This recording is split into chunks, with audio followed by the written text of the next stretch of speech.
우리 기도하고 찬양 한 곡 하면서 7번째 시간 같이 공부하겠습니다.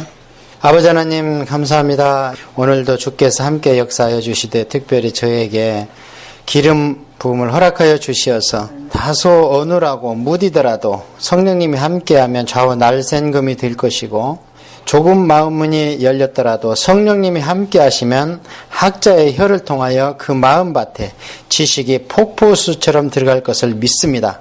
함께 역사하옵소서. 예수님의 이름으로 기도합니다. 아멘. 공부를 시작하겠습니다. 오늘 분량이 참 많아요.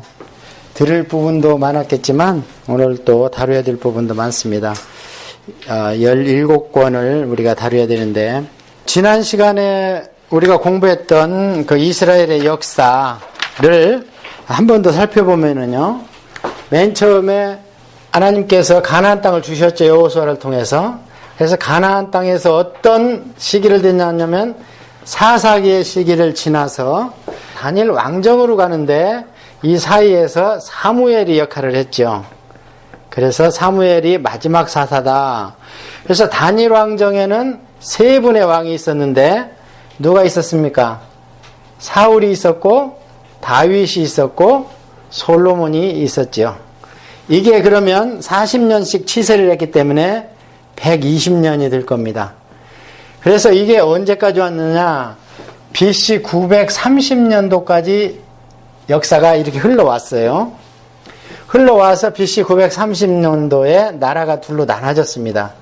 북쪽으로 나눠졌고 그 다음에 남쪽 왕조로 나눠졌는데, 북왕조는 10지파를 데리고 나갔고, 남왕조는 원래 성경은 한 지파인데 베냐민이 그 유다 땅에 부속되어 있었기 때문에 2지파가 따라왔죠. 성경은 계속 한 지파로 다룹니다. 다윗 왕조로.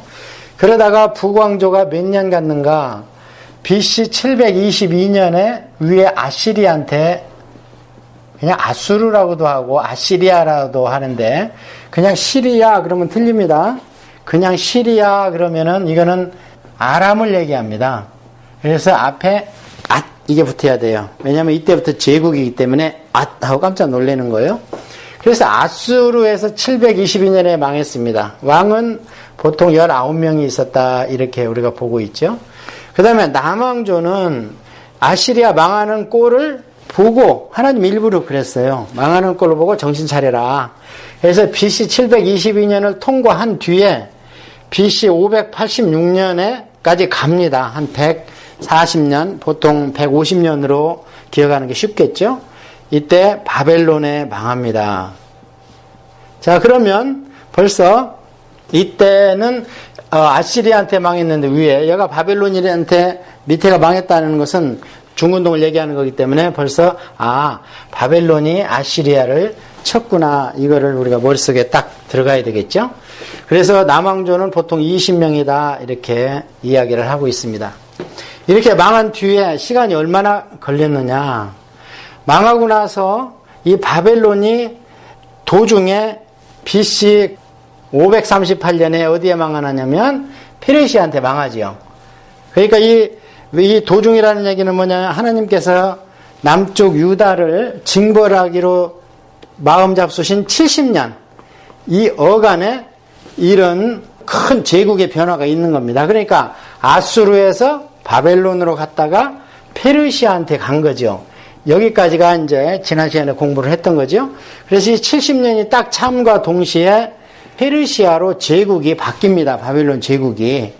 그러면서 페르시아의 고레스라는 초대 왕이 뭐라 그러냐, 너희들 돌아가라. BC 538년에 그 돌아가라는 칙령, 조서를 내리죠.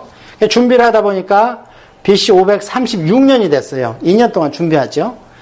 그래서 돌아와서 예루살렘에 돌아와 보니까 BC 536년이 됐습니다. BC 536년이 되면서 그러면 끊어졌던 이스라엘의 역사가 이제 이어져야 되잖아요. 그래서 이어지는 게 무엇인가? 에스라서, 느헤미야서 이렇게 됩니다. 그리고 에스더는 성경에 이 뒤에 위치되어 있지만 70년 동안 바벨론에 포로가 됐던 사이에 있었던 사건을 기록한 게 에스더서입니다. 이게 이스라엘의 역사서라는 거예요. 자, 이 과정에서 오늘 선지서를 볼 텐데 선지자들 어떻게 나타나느냐? 모세도 선지자입니다. 왜냐하면 프라핏은 선지자예요. 그래서 선지자는 처음에는 다니엘 왕정 때는 선지자가 나타나요, 안 나타나요? 나타나지요. 나단도 선지자요, 갓도 선지자요. 그 다음에 다니엘 왕정 끝쯤에 나타나는 하나니도 선지자라고 그럽니다. 근데 그분들은 책이 없습니다. 물론 뭐 갓에 무슨 책이 있다 그런 것이 언급은 돼 있어요, 성경에. 그러나 이 성경에 그분들의 책이 전수가 안 돼 있어요. 그 얘기는 뭐냐? 하나님께서 이들을 향하신 하실 말씀이 길지 않았다는 거예요. 그리고 말을 하면 들었다는 거예요. 금방금방. 돌이키고. 다윗도 그러죠. 바세바 사건 때 한마디 딱 했는데 그냥 꼬꾸라지 버리잖아요. 더 이상 갈 것도 없이. 그래서 이때를 우리가 무슨 선지자라고 그러느냐? 구두 선지자라 그래요. 그냥 말로 얘기를 한다는 얘기, 말로. 그 정도만 하면은 그냥 돌이키는 거예요, 사람들이. 그래서 구두 선지자로 어디까지 왔는가? 남북왕조로 찢어져 가지고 제일 구두 선지자 중에서 굉장히 강력하게 나왔던 분이 누군가 하냐면 엘리야 선지자죠. 자, 엘리야 선지자가 엘리야서가 있어요, 없어요? 없잖아요. 없기 때문에 구두 선지자인 거예요. 그처럼 위대하고 큰 일을 한 것 같지만 우리가 봤을 때는 굉장한 영적인 대결을 하고 이렇게 했지만 사실 영적인 측면에서 봤을 때 엘리야의 치적은 그렇게 많지 않다고 그랬죠. 왜 많지 않다고 그랬어요? 누구를 전도해서 변화시켰다든지 어느 왕조에 무슨 쿠데타를 일으켜서 악한 왕을 죽였다든지 이런 것이 없고 이세벨하고 대결해가지고 한 가지 큰 업적은 뭐냐? 예수님이 오실 다윗 족보를 끊지 않을 수 있도록 견제를 해서 그 악한 세력을 최전방에서 막아줬다는 거예요. 엘리야 선지자가.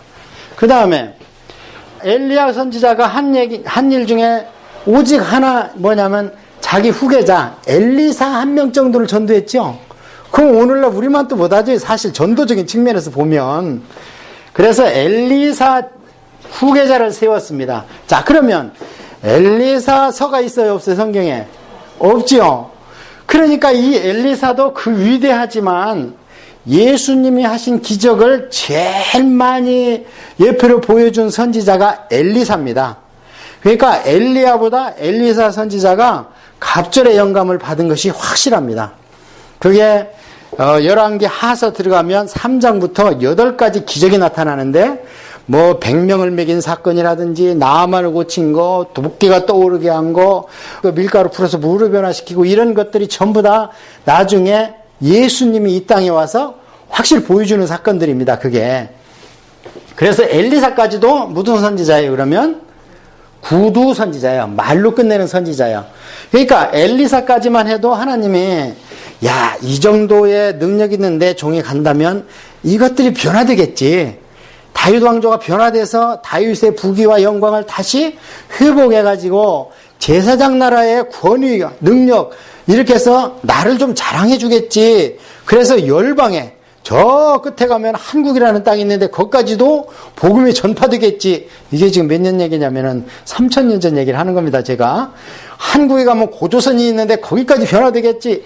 그랬는데 안 됐다는 거예요. 엘리사도 안 됐다는 거예요. 자, 그럼 이제 하나님 어떻게 하겠어요? 하나님이 이제는 증거를 남겨야 되겠다. 왜냐하면 시간은 가고 말은 계속 안 들어. 그래서 하나님이 말씀하실 때 내가 뜻을 돌이키기에 지쳐버렸다. 들으셨습니까? 내가 뜻을 돌이키기에 더 이상 지쳐버렸다. 그러면서 하나님께서 얘들 세대만 있는 게 아니고 앞으로 오고 올 세대가 있는데 그때마다 이 선민의 역사나 하나님의 구속사가 왜 이렇게 질질 시간이 끌리면서 세상에 치고 교회도 세상에 치고 이스라엘도 세상에서 막 사라졌다가 다시 나타나고 이런 역사가 과연 그 원인이 누구한테 있는가? 하나님이 힘이 없어서 그런가? 아니면 인생들이 하나님은 최선을 다했는데 인생들이 같이 동의를 안 하고 협력을 안 해줘가지고 일을 못 하셨는가? 하나님은 우리가 같이 동조를 안 하면 일을 못 하십니다. 그러니까 인물이 500년마다 나온 거예요. 그래서 그거 증거를 남겨주기 위해서는 뭐를 남겨놓겠어? 기록을 남겨놔야 되겠죠? 그래서 이 뒤에 나오는 선지자 중에서 이사야 선지자 시대, 이때가 한 BC 740년 정도 됩니다. 그러니까 8세기예요. 이때부터는 하나님이 뭐라고 그러냐면 이사야한테 야, 기록해라. 기록하고 네가 기록한 것을 제자들한테 전수를 시켜라. 자, 그 다음에 이사야 다음에 나온 선지자가 누구냐면 예레미야 선지자입니다. 예레미야 선지자 때에는 기록하라 뿐이 아니고 아예 예레미야는 너무 바빠 일하기에. 그러니까 거기에다가 대서방을 차리는 대서사를 붙여줬어. 이게 누구예요? 바룩이라는 대서사를 붙였어. 거기다가. 예레미야는 계속 선포해. 아니, 하실 말씀 하는 게 너무 많은 거예요. 그러니까 바룩은 계속 기록해. 그걸 기록해서 읽어줬는데 여호와김이라는 왕이 가슴을 치면서 우리나라가 이렇게 태풍 앞에 촛불처럼 흐물흐물하는 것은 하나님 말씀을 안 들었기 때문이구나 하고 가슴을 치야 되는데 어떻게 했어? 바룩이 읽어주는 책을 면도칼로 찢어가지고 겨울궁전, 자기는 상하궁전에서 뚝 버티고 한다고 화롯불에 다 태워버리죠. 그러면 하나님이 거기서 포기하셔야 되는데 아닙니다. 다시 예레미야를 불러 바룩을 시켜가지고 저것이 태워버린 책을 다시 다 기록하라. 그래가지고 다시 기록해서 우리가 갖고 있는 책이 예레미야서입니다. 그래서 다른 성경들은 연대기로 다 일지 쓰듯이 썼어요. 언제 몇 년 몇 월 몇 월에 말씀하셨다. 내가 사역하고 몇 년 때 말씀하셨다. 어느 왕 몇 년에 말씀하셨다 했는데 예레미야서를 읽어보면요. 뒤죽박죽 중구난방이에요. 시드기야가 맨 마지막 왕인데 시드기야 얘기를 했다가 여호와김 얘기를 했다가 왔다 갔다 합니다. 그건 뭐냐면 기록은 제때 제날 했는데 다 지워버리니까 나중에 상황을 보고 주제가 생각나면 그때 하나님 이 말씀 주셨어. 이 말씀 주셨어 하면서 바룩한테 받아 쓰라고 보니까 예레미야서를 성경 공부를 하면서 도표를 놓고 읽어보면요. 어지럽습니다. 아니 망했다고 그러는데 또 다른 왕이 나와. 근데 우리가 왕조 연대표를 보면 시드기야 왕이 마지막 왕이야. 그런 아픈 기록이 성경에 있다는 겁니다. 그렇게 해가지고 예레미야한테도 뭐라 그러냐면 기록해라. 그러고 이제 예레미야 말기에 나라가 망합니다. 자, 그러면 이제 이사야서부터는 구두 선지자가 아니고 이제 기록하는 선지자예요. 이제 남겨놓으라는 거예요, 하나님이 증거를. 그래서 그것을 우리가 문서 선지자다 이렇게 얘기를 합니다. 이제 문서를 남겨놓은 거니까 그거 가지고 이제 부족한 것이 자, 여기를 한번 잠깐 보십시오. 아까 아수르한테 망할 때쯤 도저히 안 되니까 북이스라엘을 이방민족한테 본보기로 이게 이제 내 큰딸이다 그러십니다. 오홀리바가 내 큰딸이다. 그리고 작은 딸을 유다라 그래요. 왜냐면 인구가 적고 지파가 적으니까. 그래서 큰딸이 죄를 범했는데 그래서 본보기로 아수르한테 내주면 여기서 돌이킬 줄 알았어요.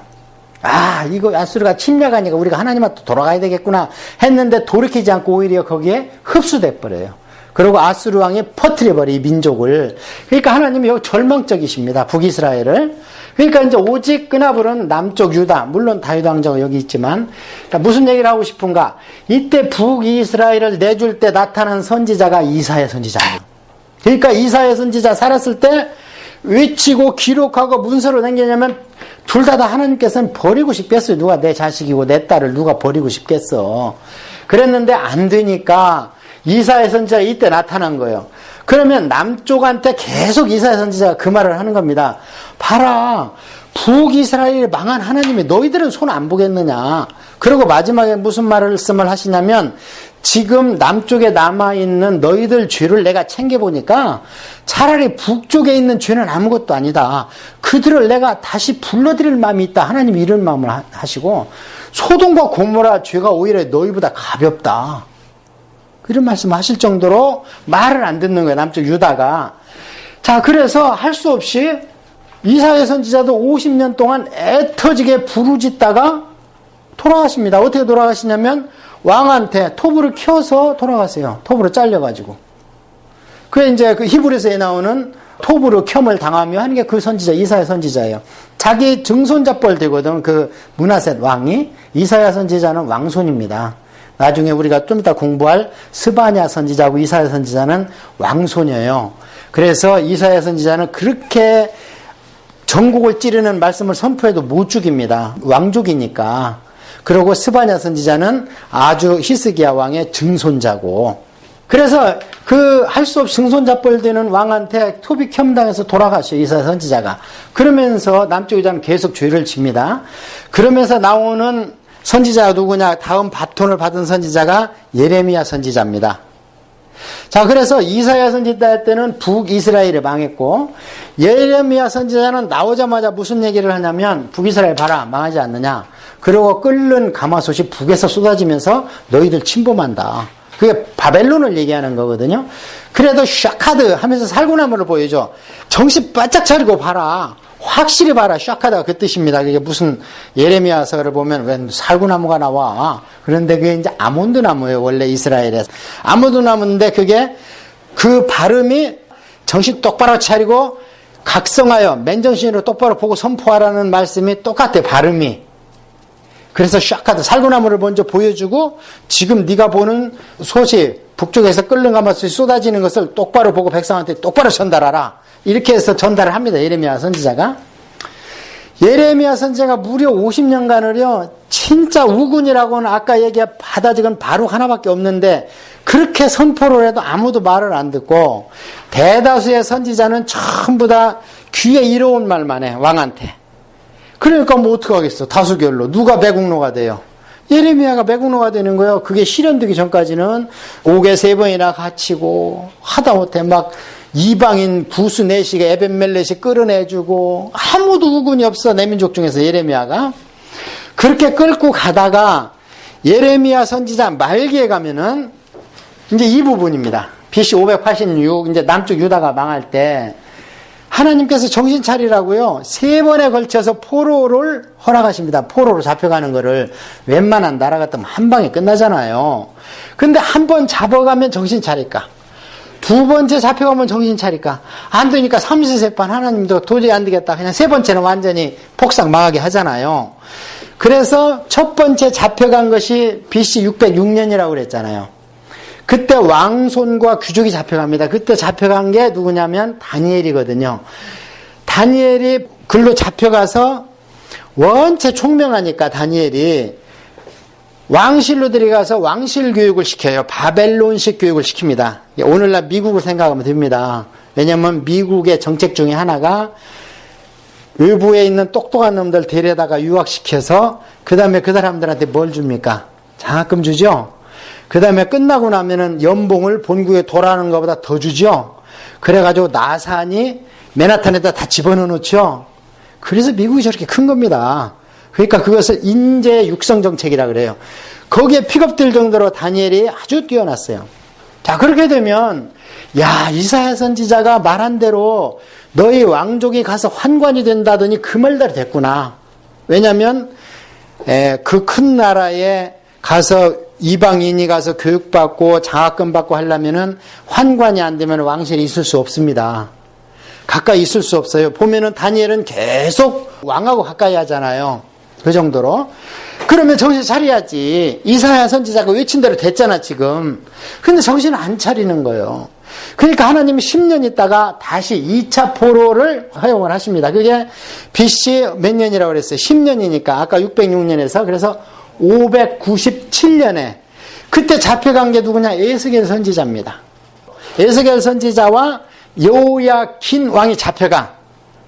그때 여호야킨 왕이 누구냐면 예수님의 족보에 그 시대 왕으로서 유일하게 올라가시는 분이에요. 엘리야kim 왕도 족보에서 빼버렸고 뒤에 나와 있는 왕 다 빼버렸어.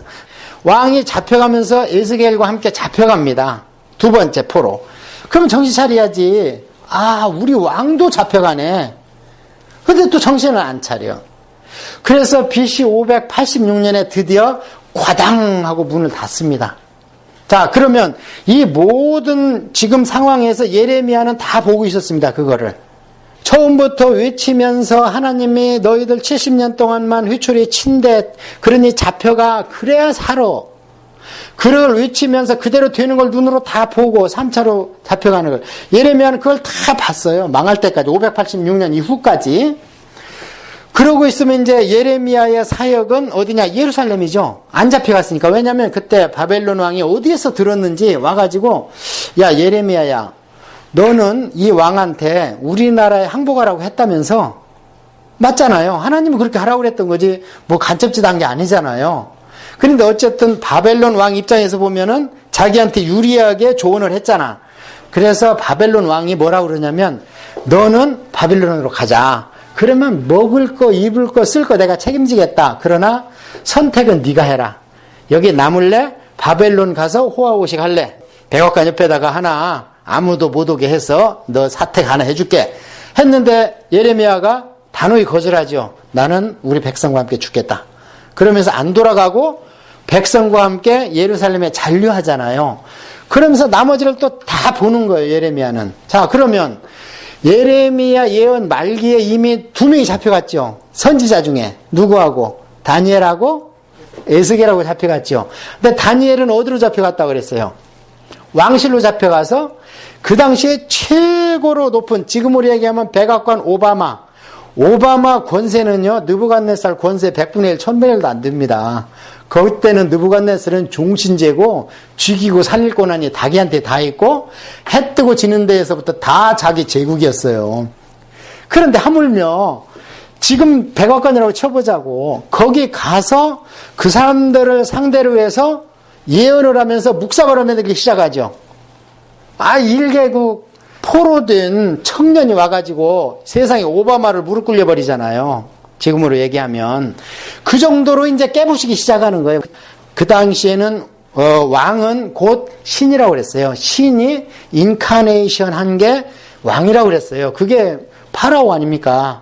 파라오가 바울이라는 뜻이잖아요. 그래서 파라오를 지금 이집트 가면 신전이 있잖아요. 그래서 그 당시에는 제국의 왕은요, 신이 내려왔다 그래서, 그래, 이제, 그리스 로마 신화가 그래서 그 귀신 떼가리들이 사람도 됐다가, 신도 됐다가, 잡종도 나오고, 이런 사고가 나온 겁니다. 그런데, 살아있는 신을 무릎 꿇리고, 금신상을 절하는데 그거 안 하면서 이제 막 또, 거기서 깨부시고 사자 입을 다물게 하고 이러면서 다니엘은 왕실에서 하나님이 함께 안 해주시면 단칼에 목이 나가죠. 어디 거기서 그러면 하나님이 함께 해주시니까 하나님의 호의를 받아가지고 왕을 깨부시죠. 자, 그러면 다니엘의 사역은 무대가 어디입니까? 지금 스테이지가 왕실이죠. 최고 권력층이잖아요.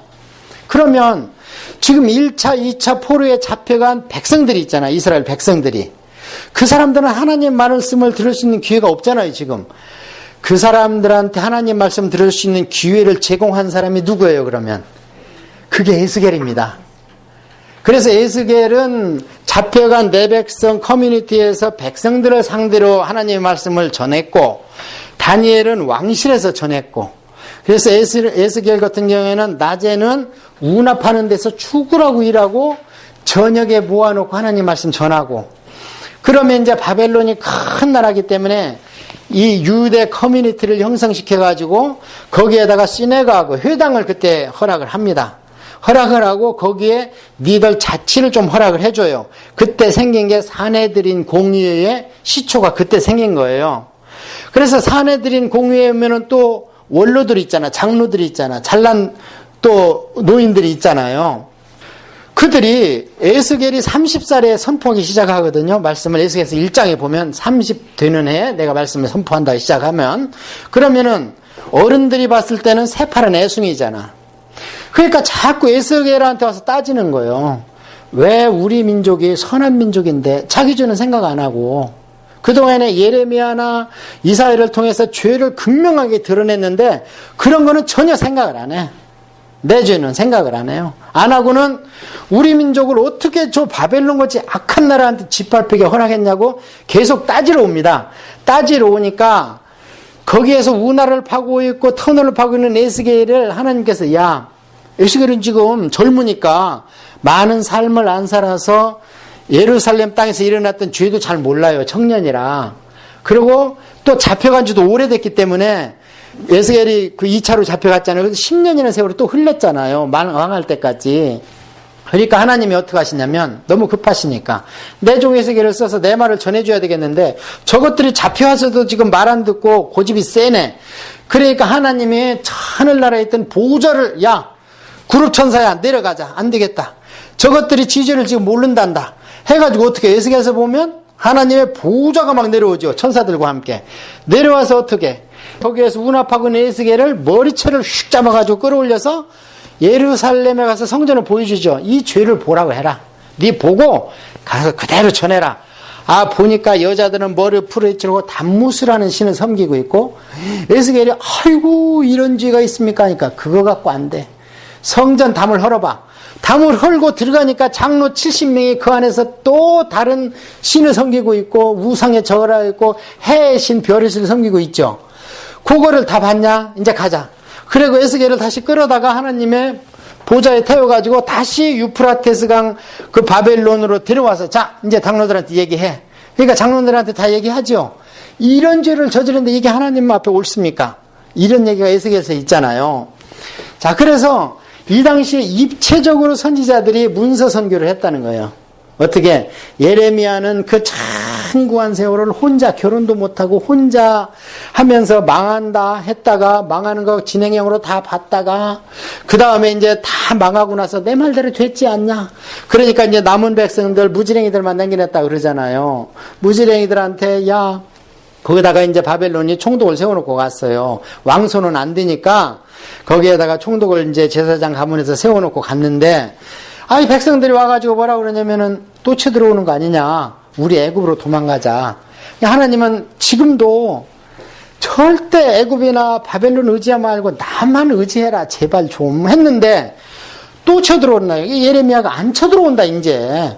아까 쳐들어온다고 할 때는 안 쳐들어온다고 그랬다. 바벨론이 폭삭 망해버렸죠. 그랬는데 이제는 하나님이 징계가 끝났다. 이제 처단됐고 70년 거기서 살아남으면 되고 너희들은 여기서 포도밭이나 지키고 있다가 백성들 돌아오면 터전이나 말 제공해줘라. 이제 총독정부해서. 그랬는데 뭐라 그래요? 아니야 쳐들어올 거야. 그러면서 애굽으로 내려가요.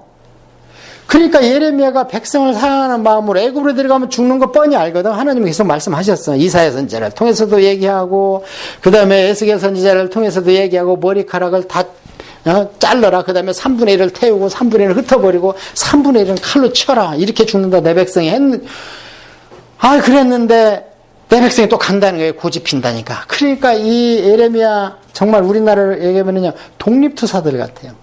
백성을 데리고 또 갑니다. 갈 수 없이. 안 가도 되는데. 가가지고는 애굽에 가서 자 여기에서 조금 있으면 느부갓네살이 쳐들어와서 보좌를 핀 뒤에 너희들 불러내서 하나씩 다 목을 친다. 다 어떡할래? 그래도 여기가 좋다는 거예요. 여기서는 안 보이니까. 그럼 여기에다 큰 돌을 갖다 놔. 그게 내 예언의 증표야. 그 다음에 이 돌을 묻어. 나중에 이 돌 위에 바벨론 왕의 보좌가 펴질 거야. 근데 그대로 됐잖아요. 그대로 예레미야는 무덤도 없어요. 어떻게 돌아가셨는지. 자, 그렇게 해서 예레미야는 계속 예루살렘에서 있다가 호위호식하는 바벨론의 제의도 거부하고 애굽에 가서 마침내 하나님의 종으로서 사역을 마감합니다. 그 다음에 에스겔은 그 잡혀간 백성들 가운데에서 그 낮에는 중노동하고 밤에는 하나님 말씀을 대신 선포하고 마치 사도 바울이 밤무섬에 잡혀가서 교회를 위해서 말씀을 받아서 요한계시록 선포한 거와 똑같죠? 똑같습니다. 구약 망할 때하고 신약 망할 때하고 똑같아요. 그래서 선지서를 오늘 잘 공부해야 되는 것이 뭐냐면 오늘날하고 영적인 세계가 똑같아요. 그런데 그 당시에 망할 때는 이스라엘이라는 민족이었고 오늘날 망할 때는 교회라는 하나님의 공동체입니다. 그리고 그 당시에는 성경이 없었기 때문에 선지자들을 통해서 하나님의 마음에 있는 말씀을 진행형으로 서술하시고 말씀하셨다면 오늘날은 똑같으니까 기록된 말씀을 현대적으로 너희들이 소화시켜서 해석해서 적용해라.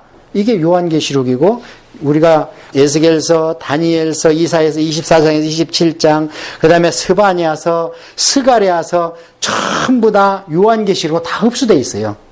그거를 제가 강의 통독할 때 다 해줬어요. 요한계시록은 404절 중에서 278절이 이미 앞에 있는 내용을 갖다가 짜깁기 한 겁니다. 그러니까 요한계시록을 그 자체만 갖고 해석하라니까 학자들이 엉뚱한 소리 하는 거예요, 자꾸. 그런데 구약에 지금 오늘 공부하는 에스겔서냐 스바냐서나 망할 때 하나님의 마음을 막 쏟아놓으신 것을 해석해보면 그대로 있어요. 뭐 인을쳐라 있습니다. 여기 에스겔서 9장에 가면은 인쳐라, 망하기 전에 인친 사람들만 뽑아가고 그 다음에 망하잖아요. 그 요한계시록의 6장에 인쳐라 그러잖아요. 다 있어요. 감람나무, 스가랴에서 보면 두감람나무하고 그 다음에 촛대 세워. 그게 누구냐? 두 증인, 요한계시록에. 그 다음에 오늘 뭐 하나님의 보좌가 제가 내려왔다 말씀드렸죠? 다니엘이 2번이나 봤습니다. 똑같은 보좌를. 요한계시록에 그 보좌가 2번 나옵니다. 사도 요한이 계시 받을 때 나오고 나중에 19장에 휴거돼가지고 보니까 바로 그 보좌야. 요한계시록을 이 앞에를 다 공부하면요, 65권을 공부하면 66권째인 요한계시록은 자연스럽게 해석이 하게 되어 있습니다. 그래서 오늘 나눠드린 뭐 책이 있는 것 같은데 그 책이 하나님의 말씀이 세상사에서 어떻게 지금 변화되고 있는가를 그 책이 얘기해 주고 있어요. 자, 그래서 입체적으로 선지서를 볼 때 그게 예레미야는 예루살렘에서 선포하고 있을 때 동시대에 에스겔은 저 800km 멀리서 지금 고생하고 있는데 백성들이 우리가 무슨 죄가 있어 하고 따지니까 하나님 그 죄를 보여주기 위해서 머리채를 붙들어 가지고 예루살렘을 보여주셨다. 다니엘은 무려요 92, 3세 90살 넘게 사셨어요. 다니엘이. 왜 그러냐면 거기에 아까 망하기 전에 잡혀갔죠. 망하기 10년 전에 BC 606년에 잡혀갔는데 BC 586년에 망했으니까 망하기 20년 전에 잡혀갔죠. 잡혀갔는데 나중에 70년 후에 고레스가 돌아가라 했을 때 다니엘이 그 말을 들었어요. 다니엘 앞에서 했으니까. 그러고 고레스 왕 3년까지 살았어요. 말씀을 받았어, 그때까지. 언제 돌아가시는 건 모르지만 그 뒤에 돌아가신 거예요. 그렇다면 망하고 나서도 73년은 더 산 거 아니에요. 그 어른입니다. 하나님이 증인으로 그렇게 살려놓으신 거예요, 다니엘을. 그래서 다니엘의 사명은 전부 우상을 막 깨부시기 시작한 거예요. 그러니까 그 뒤로 어때 유대인 백성들이 이야 진짜 하나님 말씀이 맞네. 그렇게 가나안 땅에서 우상 섬기지 마라 했는데 우리가 우상에 금방 답 나오니까 여러분 무당한테 가면 금방 답 나오죠. 근데 하나님한테 기도하면은 모르겠지 답을. 왜 몰라? 모르기는 성경을 안 보니까 모르지. 성경에 답이 다 있는데 기도를 시원찮게 하니까 성경을 현대적으로 해석할 수 있는 성령의 이 조명하심, 이걸 못 받는 뿐이지. 근데 무당은 그냥 눈 감고 아롱다롱 하면 뭐가 튀어나오잖아. 맞든 틀리든. 그게 빠진 거예요, 이스라엘 민족이. 그랬는데 거기 가서 다니엘의 그 역사를 보고 나서 그 다음에 진짜 돌아오고 나서 예레미야서 25장에 70년 고생해라. 70년 되니까 돌아왔잖아. 그걸 보고 나서는 유대인 민족이 야 우리 하나님만이 유일한 하나님이구나. 오늘날까지 때려 죽여도 아무리 온 세상 천지가 다른 귀신 갖다 대도 우리는 여호와 하나님이다. 근데 문제는 뭐라고 그랬어요? 그들은 삼위일체 하나님을 안 믿으시고 단일신이신 유일신이신 여호와 하나님이라는 거예요. 왜 너희들은 무슨 성부 성자 성령을 만들어서 이렇게 속을 새기냐. 성부 하나님 한 분이지. 그거를 또 크리스찬들이 받아들인 게 누구예요? 여호와 증인들 아닙니까? 그래서 예수님의 위트니스가 아니고 저우바스 윗니스라 그러잖아. 우리는 그런 데 빠지면 안 돼요. 성경을 다 알고 성경에서 말씀하시는 하나님을 믿어야 됩니다. 자, 어떻습니까? 이제 이렇게 해놓고 이 역사 안에서 이제 예언서를 읽어갈 겁니다. 그러면은 예언서가 쫙 보여요, 다. 이스라엘의 역사가 왕이 몇 명이나 몇 년도에 망했다. 이런 거 잃어버리세요, 다.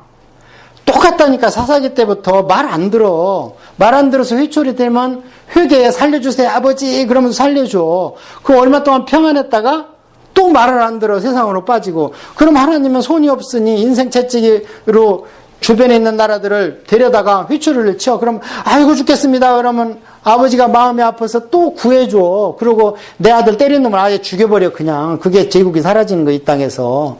그게 아버지 마음이잖아요. 우리가 똑같잖아 우리하고. 그 마음을 그림자로 줬으니까 부모한테. 아버지의 마음은 아빠한테 줬고 성령님의 마음은 엄마한테 줬잖아요. 그 다음에 큰 형님의 마음은 예수님한테 줬잖아. 그게 하나님의 그 원리로 창조를 하신 거예요. 가정이라는 거를. 그래서 예수님이 말씀하실 때 내 어머니, 내 형제, 자매가 누구냐? 하나님을 믿는 너희들 아니냐? 그게 말이 되는 소리예요, 지금? 그 앞에 있는 사람들이 어떻게 동시에 어머니며 동시에 자매며 동시에 형제예요, 그게. 차라리 거기서 막달라 마리아 같은 사람이 내 어머니지 이렇게 여자를 찝지 않았잖아요. 그래서 그거를 복합적 단일체 개념을 우리 머릿속에 넣어야 된다는 거예요. 하늘나라가 우리 하나입니다. 복합적 단일체예요. 이 땅에서 그게 말이 안 돼. 어떻게 복수인데 단수야? 말이 안 되지만 그게 예수님 말씀 아닙니까? 네가 내 안에, 내가 하나님 안에 있으면 네가 하나님 안에 있는 거지. 어떻게 이 땅에서 그걸 해석할 거야? 안 되는 거예요.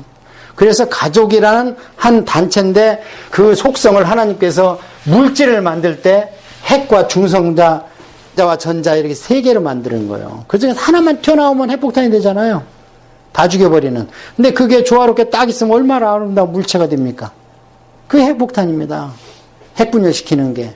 하나님이 만든 조화를 깨버리는 거예요. 그 일순간에. 자, 그렇게 하면은 이제 역사서를 공부할 때, 그런 굴곡이 있었는데 그때마다 여러분이 성경을 들으실 때는 주의 유형을 보시라는 거예요. 부강하게 해주니까 교만해졌구나. 그러니까 여자를 많이 두니까 타락을 하는구나. 열강을 의지하니까, 세상을 의지하니까 하나님이 무지하게 싫어하시는구나. 귀신한테 가는 것을 절대 싫어하시는구나. 엄청난 대가를 치렀잖아요. 지금 이스라엘 민족이. 세상에 이런 대가를 치른 민족이 어디 있습니까? 우리나라는 우리 한반도 내에서 침략을 당했어요. 이들은 그러지 않았잖아요. 재펴가고 소국돼서 2000년간 있고 600만이 학살당하고 이런 민족이 어디 있습니까 지금? 그러니까 신약 성경에 바울이 그러잖아요. 이스라엘 민족 하나님 불순종했지만 두 가지가 이스라엘 민족한테 우리가 영적인 걸 받았으니까 물질적으로 줘야 되는데 뭘 받았느냐? 첫째, 말씀을 받았다는 거예요. 그렇잖아요. 지금 구약 전부 다 누구를 통해서 실습과 애완을 통해서 이스라엘 민족의 한이, 또 하나님의 한이 서리에 있는 게 구약 성경 아닙니까? 하나님의 통, 아플 통자 통. 세상 사람들은 성경을 통독할 때 무슨 막 다 일자에서 이런 통자를 쓰고 막 그러는데 제가 읽은 구약은요, 하나님의 아플 통자입니다. 인생들은 지 죄값이나 받지. 하나님이 뭘 잘못하셔서 내 자식 만든 죄밖에 더 있어요? 하나님의 아픔입니다. 구약은 전부 다. 그런 것을 보면서 이제 선지서를 볼 텐데요. 제가 지금 간략하게 해준 배역하고 반역하고 불순종하고 돌아서고 이런 역사를 모르면 선지서가 하나도 안 열려. 그러니까 맨날 선지서에서 물이 바다 덮음같이 하고 막 흥이 나는 CCM이 나오는 거예요. 그게 얼마나 아픈 얘기인지 아십니까? 그 얘기는 너희들이 제사장 나라가 돼가지고 잘 되고 복되고 조그마한 게 힘 있고 그러면 어떻게 이렇게 잘 살아? 그러면 우리 아버지는 하나님이야. 그래서 너희들도 돌아오면 찬함이 될 거야 해서 물이 바다 덮음같이 하나님을 아는 세상에 온 세상을 덮기를 바란 거 아닙니까? 하나님이. 그거를 못하니까 선지자를 통해서 바벨론 왕이 할 거다. 페르시아 고레스 왕이 할 거다. 그래서 구약에서 물이 바다 덮은 것 같이 하나님을 아는 지식이 온 세상을 덮은 것은 고레스 칙령입니다. 실현된 것은 유감스럽고 불행하게도 하나님의 장자가 못했어요. 그런데 그 찬양을, 그 가사를 물론 향후에 그렇게 되기를 바랄 뿐인데 유감스럽게도 요한계시록까지 보면 물이 바다 덮은 것 같이 하나님 아는 지식이 온 세상을 덮는 때는 옵니까 안 옵니까? 안 옵니다. 절대 안 옵니다. 갈수록 힘을 잃어갑니다. 교회는. 그게 요한계시록에 그래요. 성도의 권세가 저를 이기지 못하니 그럼 누가 오셔야 돼? 예수님이 오셔야 되죠. 못 이기니까 오시는 거예요. 그런데 교회가 잘 되기는 뭐가 잘 돼? 지금 통계적으로 숫자도 줄 뿐만 아니라 그나마 부흥한다는 교회들이 교회 성경은 제쳐버리고 성경 요절 몇 개 들이대면 다 넘어가요. 글로. 비냐드도 그렇고 지금 바벨론에 복음이 다 갇혀버렸어요. 바벨론 탑에.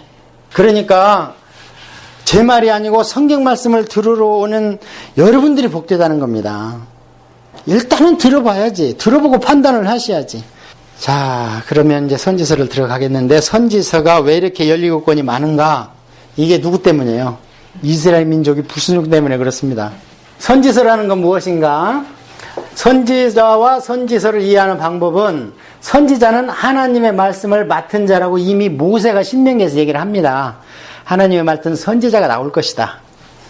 그 다음에 선지자는 누구냐면 뇌위기의 말씀을 지키도록 일깨우는 자죠. 왜냐하면 뇌위기의 말씀을 안 지키고 자꾸 딴짓 하잖아요. 애굽 의지하고 어디 의지하고. 근데 뇌위기는 뭐라고 계속 하느님 의지하라고 그러잖아요. 그래서 야 이대로 하면 망한다. 그렇게 했는데 결국에는 그렇게 얘기하는 사람을 가두고 학대하고 하니까 뭐 어떻게 세상 어떻게 하겠어. 다수기로 넘어가지. 그 다음에 그러면 선지서는 무엇을 기록해놓냐. 우리를 향한 하나님의 말씀은 네 가지로 나타납니다. 항상. 근데 짧게로 얘기하면 두 개로 나타나요. 어떻게 하냐면 권면과 위로로 나타나요. 권면은 뭐냐면은 그렇게 하면 안 되지. 이렇게 얘기하는 거예요. 그렇게 하면 안 되지. 그리고 좀 이거는 또 계속 좀 이렇게 잘해 나가봐. 이러는 거. 그래서 죄를 책망합니다. 이게 권면의 일종이잖아요. 그 다음에 이제 권면은 약간 칭찬을 해주는 거예요. 잘하는 왕들 칭찬해주고, 요시아 왕 같은 경우에는 아 내가 망하려고 네 할아버지 때문에 이 나라 엎으려고 그랬는데 네가 너무 잘한다. 그러니까 집행을 내 유예하마. 그거 어때요? 요시아 왕 잘하는 거 보고 칭찬해주는 거예요. 그 다음에 위로. 그렇게만 얘기하면 하나님의 공입니다. 근데 하나님의 마음은 두 축이 있습니다. 어떤 축이에요? 공의와 사랑이 있습니다. 우리도 그렇죠. 부모님도. 자식이 잘못하면 매를 대지요. 다 큰 딸내미가 늦게 들어온다든지 하면은 매를 대야 안 돼요. 대는데 매를 댈 때 맞는 놈이 아파요. 때리는 부모가 아파요. 때리는 부모가 아프다고 귀가 닳도록 들었고 우리도 경험했잖아요. 그게 뭐냐면 하나님 마음이에요. 그래서 선지서를 읽을 때 저는 이게 잘 이해가 안 갔어요. 하나님이 책망하려면 끝까지 책망해버리고 뿌리를 뽑아버려야지 책망하시다가 말고 메시아가 온다 하고 또 그러면 그 길로 가야 되는데 또 책망을 해. 또 망한다고. 이사야서예요. 그러고 나서는 그걸로 끝내야 되는데 아니야. 종국적으로 재림 메시아가 와서 막 사자굴에 손을 넣어도 물지 않을 거야. 이러면서 더 큰 위로를 주시는 거예요. 그게 하나님의 야단치는 공의 죄를 보고 그 다음에 야단치고 나니까 마음이 너무 아파. 그래서 소망을 주는 거예요. 그래서 위로와 소망. 그래서 이사야서 40장은 뭐라 그래요? 한 번 안 하죠. 위로하라, 위로하라. 내 백성을 위로하라. 왜 저것들이 이대로 가면 야단 맞고 이제 바벨론이 종살이 하는데 그래도 내 새끼다. 위로하라, 위로하라. 아직 징계도 받기 전에 위로하라는 말씀을 너무 답답하니까 주신 거예요. 이 네 가지를 우리 선지서를 볼 때 자, 그래서 성경에서는요, 대부분 죄책이 제일 많습니다. 선지서 중에. 권면 별로 없고요. 권면의 말씀은 나중에 성전 절하 했을 때 말 잘 들었죠. 학개하고 스가랴 선지자가. 그래서 스가랴 선지자 정도를 권면의 책이라 그래요. 거기는 스가랴는 이민 1.5세예요. 이민 2세라고 그랬어요. 이민 2세예요. 그냥 아무것도 몰라. 그래서 그걸 들었어야지 신세대가 복음을 받아들일 거 아니야. 하나님의 말씀을. 그래서 그때 학개라는 90살이 넘은 노인하고 이분은 잡혀간 분이거든요. 예루살렘 망할 때. 그리고 거기에서 태어났던 스가랴 선지자 둘을 들었은 거 2달 사이로. 그러니까 그 어린 거한테 하나님이 이놈 저놈 하면은 그 또 도망가면 어떡해. 그러니까 한 말도 책망을 못 하시오. 스가랴 선지자는. 그래서 하나님이 뭘 보여줘야 되겠는데 이세들한테 지금 저처럼 애가 타가지고 영어권에 있는 애한테 막 쉽게 복음을 선포하는데 못 알아듣는 거예요. 그러니까 하나님이 또 애가 타니까 야 뭐 보냐? 이거 보기는 잘 보죠. 왜냐면은 영이 열렸으니까 하나님 열어줬으니까 보이는데요. 뭔 뜻인지 알겠냐? 그러니까 모르겠는데요. 8번이나 모르겠다는 거예요. 다행히 이제 모른다고 하니까 그걸 풀어줘서 우리는 쉬워졌어요. 만약에 그때 스가랴서 이제 알아들었습니다 하고 끝나버렸으면 또 스가랴서도 요한계시록 마냥 또 와 중구난방 낼 거예요. 해석아니라고. 다행히 그 어린 사람이 모르겠습니다 그러니까 하나님이 다 풀어줬어. 이건 이런 뜻이다. 이건 이런 뜻이다. 그래서 스가랴서만은 그 어린한테 뭐라고 야단치겠어. 그래도 철이 들고 알아들을만 해야 야단을 치지. 그래서 거기에는 주로 위로와 소망뿐이 없습니다. 그 한 권이에요. 선지서 중에서 야단 안 친 책이. 자, 죄를 폭로하고 징계와 심판을 예언하고 구원과 회복 예언하고 메시아와 그 왕국 이렇게 해서 선지서는 대방 그렇습니다. 자, 그 다음에 선지서를 분류하는 방법이 있습니다. 이건 참고로 아셔야 돼요. 성경을 그냥 뭐 중구난방으로 수집된 순서대로 1, 2, 3, 4 안 했습니다. 모세오경은 그 순서를 우리가 잘 알지요. 모세오경 잘 알았잖아요. 창세기, 출애굽기, 레위기, 민수기, 신명기는 그 순서대로 안 읽으면 전혀 앞뒤가 안 맞잖아요. 그 다음에 역사서도 그랬죠. 순서대로. 그걸 이제 연대기적이다 그러는데. 그러면 이 선지서는 어떤가? 아까 제가 설명을 드릴 때는 역사서에 끼워넣기를 하면서 주로 어떤 것만 말씀드렸냐면은 이사야서, 예레미야서, 에스겔서, 다니엘서 말씀드렸어요. 이거는 앞에 있는 큰 분량입니다. 그래서 이거를 대선지서라고 그 부분만 제가 아까 끼워놓았어요.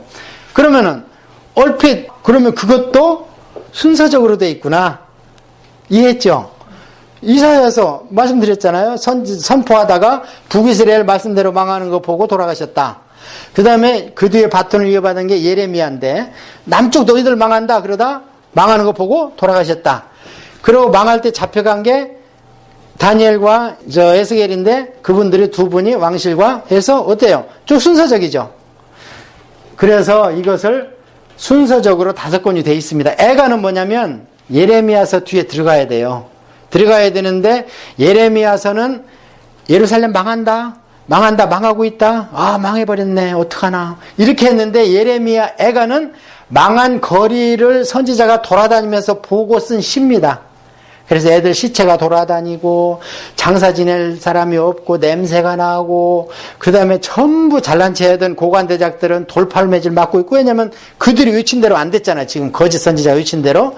그러니까 남아있는 백성들한테 막 돌팔매 맞고 도망가고 나병 환자처럼 막 쫓아내고 이런 것들이 애가에 기록이 돼 있는 겁니다. 그 다음에 나머지 소선지서라는 건 이제 대선지서는 그만큼 분량이 많다는 거예요.